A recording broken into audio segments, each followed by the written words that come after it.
Alam niyo ba kung bakit laging magkasama si Brody at Benedetta sa tuwing sila'y nakikipaglaban?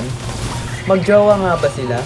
Kaya naman alamin natin ang kwento. Isang umaga sa malayong nayon sa Land of Dawn ay nagulat ang mga tao sa bayan na iyon nang isang umaga ay nakakita sila ng lalaking walang malay sa gilid ng kalsada na duguan at halos mabulok ang isa nitong kamay. Iba-iba ang reaksyon ng mga tao sa lalaking ito.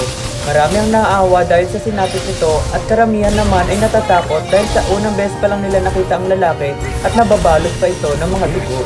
Ang ilang tao na gustong tumulong ay nag-iwan ng pagkain at inumin sa lalaki habang ito'y walang malay. Maya-maya pa ay nagising ang lalaki at naguguluhan ito kung bakit maraming tao ang nakapalibot at nakatingin sa kanya. Nagtataka din ang lalaki kung bakit maraming dugo ang nakapalibot sa kanyang katawan. Pinilit na lalaki isipin kung ano nga bang nangyari sa kanya, kung bakit siya duguan at kung paano nga ba siya napunta sa lugar na iyon. Ngunit wala pa rin itong maalala, bagkus ay nakaramdam pa ito ng matinding pagsakit ng kanyang ulo.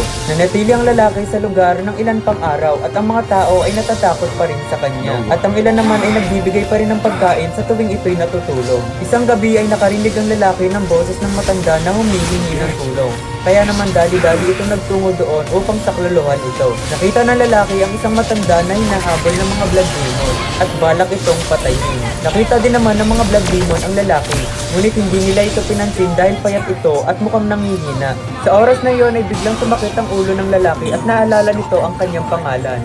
Siya si Brody. Bigla ring lumabas sa kanyang kamay ang isang enerhiya at ibinato niya ito sa mga blood demon. Sa isa niyang pinatumba ang mga blood demon at maging si Brody ay hindi makapaniwala sa kanyang nagawa. Laking pasasalamat ng matanda kay Brody dahil sa ginawa nitong pagtulong at pagligtas sa kanyang buhay. Nung nakabalik sila sa bayan ay pinagkalat ng matanda kung paano siya iniligtas at tinulungan ni Brody.